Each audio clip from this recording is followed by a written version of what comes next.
여러분 안녕하세요. 베트남 정글의 영웅들 이야기와 전쟁과 평화 이야기를 함께 진행하려고 하는데요. 오늘은 전쟁과 평화 첫 번째 주제로 전쟁에 대해서, 전쟁은 왜 하는가에 대해 전쟁과 권력의 속성을 중심으로 말씀드리겠습니다. 우선은 전쟁이란 용어 자체가 나와는 상관이 없는 뉴스 속의 이야기 정도로 여기고 계신 분들이 많으시죠. 당장은 일상생활을 하는데 특별한 관련이 없으실 터이니 그러실 수도 있겠죠. 반면 그렇지 않는 분도 계십니다. 예를 들어 주식에 투자하고 계신 분들은 북한 관련 주요 사건에 따라서 주가가 출렁이면서 사야 할지 팔아야 할지 고심해야 하기 때문에 분쟁의 상태가 전쟁이 될 것인가 아닌가를 심사숙고하시겠죠. 그런 분들에게 대표적인 사건으로 2010년 11월 23일 북한이 연평도에 기습적인 포격을 가한 사건이 있었습니다. 그때 연평도 포격 사건은 많은 교훈을 남긴 채 봉합되었는데요. 전쟁으로 확전할 가능성이 있었을까요?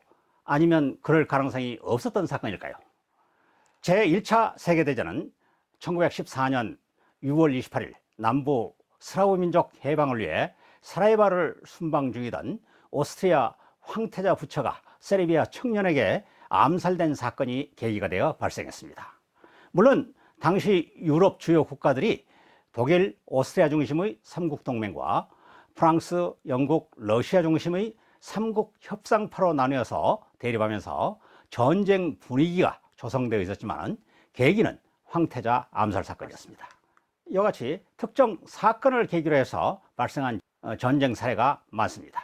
그렇다면 북한의 연평도 기습 포격 사건도 전쟁으로 비화할 가능성은 충분했던 셈입니다. 연평도 포격 사건이 발생하자 국군은 즉각 대응 포격을 하면서 공군기를 출격시켜 보호 공격을 준비했습니다. 유엔사가 규정한 교전 규칙에 의하면 북한이 포격으로 도발하면 아군도 포격으로만 대응하도록 되어 있습니다. 국군은 1994년부터 평시 작전 통제권을 환수해 행사하고 있었지만 전시 또는 비무장지대 북한 지역과 관련된 작전권은 유엔사를 승계한 한미연합군 사령부가 행사하고 있었습니다. 따라서 국군은 유엔사의 교전 규칙을 준수해야만 합니다. 국군이 유엔사의 교전 규칙에 따라 포격으로만 대응할 경우 북한군 포병은 지하 동굴 진지를 구축하고 있기 때문에 포격 후 신속히 동굴로 대피할 경우 큰 피해를 입힐 수가 없습니다. 그렇다면 출격한 공군기가 미사일을 발사해 북한군 동굴 진지를 폭파해야겠죠.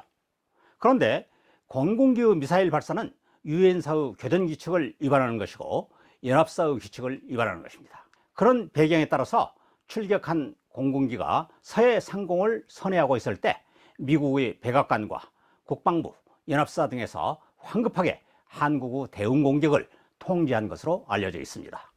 이 문제를 두고 안보 관계자들은 지금까지도 두 갈래의 의견을 제시하고 있습니다. 첫째는 공군기가 출격한 것만으로도 우리의 의지를 보여준 것이라는 의견입니다. 한편에서는 유엔사 교전 규칙 또는 연합사의 작전 통제와 상관없이 공군기가 미사일을 발사해서 포격의 원점인 북한군 동굴 진지를 박살냈어야 한다는 주장입니다. 여러분은 이 문제를 어떻게 생각하시나요?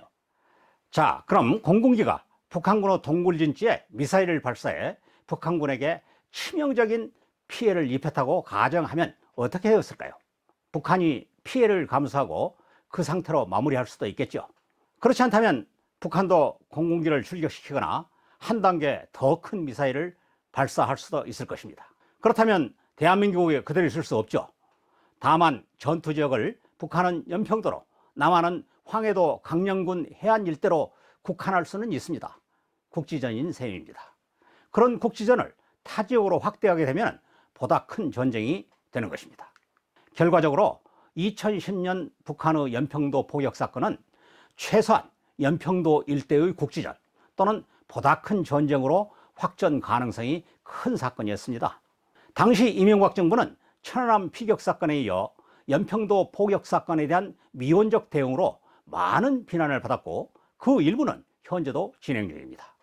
그럼에도 불구하고 이명박 정부가 확전을 방지하기 위해 자제력을 발휘한 부분에 대해서는 높이 평가하고 있습니다. 연평도 포격 사건을 지켜보면서 소련의 지도자 트로츠키의 명언을 생각하게 됩니다. 당신은 전쟁에 관심이 없을지 몰라도 전쟁은 당신에게 관심이 있다. 맞습니다. 전쟁은 항상 우리 주변을 맴돌고 있습니다. 왜 전쟁이 항상 우리 주변을 맴돌고 있을까요? 왜 인류는 항상 전쟁을 하는 것일까요? 전쟁의 이유, 전쟁의 원인입니다. 고대 전쟁은 대부분 권력자의 권력력에 따라서 영토 확장을 위한 전쟁이었습니다. 식민지를 획득하기 위한 전쟁, 종교와 관련된 전쟁도 많았죠. 그러나 현대의 국민 국가는 전쟁의 이유와 명분이 명백해야 합니다. 현대 전쟁은 과거와 달리 국민의 지지와 지원이 절대적이기 때문입니다. 따라서 이유와 명분이 불분명한 전쟁은 결코 이길 수가 없습니다. 전쟁의 대의 명분을 갖추지 못한 전쟁은 강력한 무력을 동원하여 일시적으로 승리했다 하더라도 점령지 지배에 더 많은 대가를 지불해야 되기 때문에 결국 손들고 나올 수밖에 없습니다. 그래서 대부분의 전쟁은 평화를 대의 명분으로 삼습니다. 평화를 위협하는 세력에 대한 대응 또는 응징을 위한 전쟁이라는 것입니다. 즉, 적이 공격해 오면 나 자신을 치고 평화를 지키기 위해 전쟁을 할 수밖에 없다는 논리죠.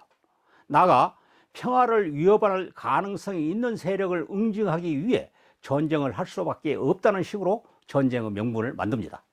더 나아가 항구적인 평화를 위해 부국강병이 필요하다며 이를 위한 침략 전쟁의 명분도 만듭니다. 경제적 이익을 확대하기 위한 경제 전쟁도 이런 범주에 속합니다. 그런데 이 명분을 권력자들이 권력을 획득, 유지, 확대하고 국민을 통제하기 위한 수단으로 활용한다는 데 문제가 있습니다. 앞서 말씀드린 북한의 연평도 포격 사건을 예로 볼 때 당시 이명박 정부가 정치적 국면을 획기적으로 전환하기 위한 도박이 필요했다면 작전 통제권의 제한에도 불구하고 공군기에게 폭격을 명령할 수도 있었다는 것입니다.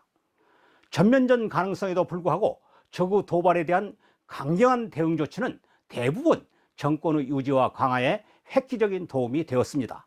반면 유화적인 조치는 비난을 받을 가능성이 더 높습니다. 따라서 대부분의 경우는 강경책의 유혹을 강하게 받습니다. 당시 이명박 정부가 천안함 피격 사건에 이어 연평도 포격 사건까지 유화적인 조치로 비난을 감수해가며 위기 상황을 수습하는 데는 상당한 용기가 필요했을 것입니다. 그런데 북한의 연평도 포격 도발이 만약 6년 후 2016년 11월 23일 발생했다면 당시 박근혜 정부의 대응은 어떠했을까요? 당시 박근혜 정부가 처했던 상황을 따져보면 정권이 선택할 예상 조치를 유추해 볼 수 있습니다. 2016년 11월 당시 박근혜 정부는 위기에 처해 있었습니다. 그해 9월부터 시작된 비선실세 최순실 의혹 사건 때문입니다. JTBC가 사건의 스모킹건이라고 할 수 있는 최순실 태블릿 PC를 공개한 것이 10월 24일. 이러려고 대통령 했나? 라는 유명한 패러디를 남긴 박근혜 대통령의 제2차 대국민 담화가 11월 2일, 검찰이 최순실과 박 대통령의 공모 혐의를 인정하는 중간수사 결과를 발표한 것이 11월 20일, 박영수 특검을 구성한 것이 12월 1일, 국회가 탄핵을 의결한 것이 12월 9일입니다. 따라서 11월 23일 북한이 연평도에 포격을 도발했다고 가정한다면 정권의 위기 국면을 전환할 수 있는 절호의 기회가 된다는 것입니다. 즉각 공군기를 출격시켜서 북한의 황해도 광령군 일대를 무자비하게 폭격한 후 북한의 도발에 대한 정당 방위했다는 명분을 제시한다면 여기까지는 국제법으로도 타당성이 있는 조치라고 생각합니다. 만약 북한이 연평도 또는 인천 일대로 대응 공격을 확대할 경우 국군은 역공격으로 개성을 점령하는 등의 방식으로 전면전을 불사하고 대응할 경우 북한이 전면전을 쉽사리 감행하지 못할 것이라는 가정입니다. 북한은 2016년 1월 6일 제4차 핵실험에 성공했습니다. 그러나 북한이 핵을 쉽사리 사용하지 못할 것이라는 가정을 전제로 합니다. 반면 미국은 북한의 도발 기회를 활용해 북한 핵시설을 원점 타격 등의 무력 행사를 시행할 수 있다는 가정도 있습니다. 이런 가정이 성립되면 박근혜 정부는 정권의 위기를 단숨에 극복할 수 있을 뿐만 아니라 일약 국민적 영웅이 될 것이며 국민적 지지를 바탕으로 계엄령을 선포하고 반대파에 대한 무자비한 숙청으로 일사불란한 정권 안보 체제를 구축할 수 있었을 것입니다. 이런 장밋빛 환상에도 불구하고 북한의 도발에 대한 강경한 대응 조치를 선뜻 취하지 못하는 이유는 만약의 가능성, 즉 전면전 또는 핵도발 등에 대한 부담 때문입니다. 전면전이나 핵도발은 승자와 패자 모두가 죽는 길입니다. 남북한이 공멸하는 길입니다. 그래서 손자는 손자병법 시계편에서 병자 국지대사 사생지지 전망지도 불가불찰야, 즉 전쟁은 국가의 중요한 일이다. 죽고 사는 문제이고 전망이 걸린 일이다. 따라서 심사숙고해야 한다 라고 얘기했습니다. 이어서 부전이 구린지병 선지선자야. 그렇게 싸우지 않고 이기는 방법이 최선이다 라고 했습니다. 박근혜 정부와 관련한 가정에서 제시한 바와 같이 남북한이 연평도 포격과 같은 상황을 상호 통제가 가능한 적당한 수준으로 도발과 응전하는 선에서 사태를 마무리한다면 양측의 권력자에게는 축복이 될 것입니다. 2010년 김정일은 김정은에게 권력 이양을 앞두고 남한과 적당한 수준의 긴장관계 조성이 필요했을 것이며 천안함 도발과 연평도 포격으로 그들의 권력 이양을 성공적으로 완료한 후 2011년 눈을 감았습니다. 적당한 수준의 긴장 조성과 충돌이 권력자들에게는 축복이 될 것이지만 그 축복의 크기만큼 국민들에게는 재앙이 될 것입니다. 전면전이 된다면 그 피해는 고스란히 국민의 몫이 될 것입니다. 2010년 전면전의 위기를 무릅쓴 도발의 축복은 모두 김정은의 몫이 되었습니다. 이명박 정권은 얻은 것이 없다고 봅니다.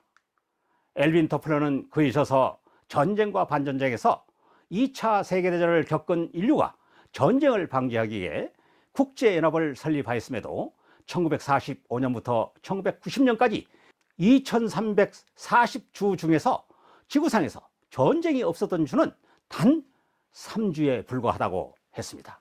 이처럼 인류의 역사는 전쟁과 함께 해왔습니다. 인류가 있는 곳에는 전쟁이 있는 셈입니다.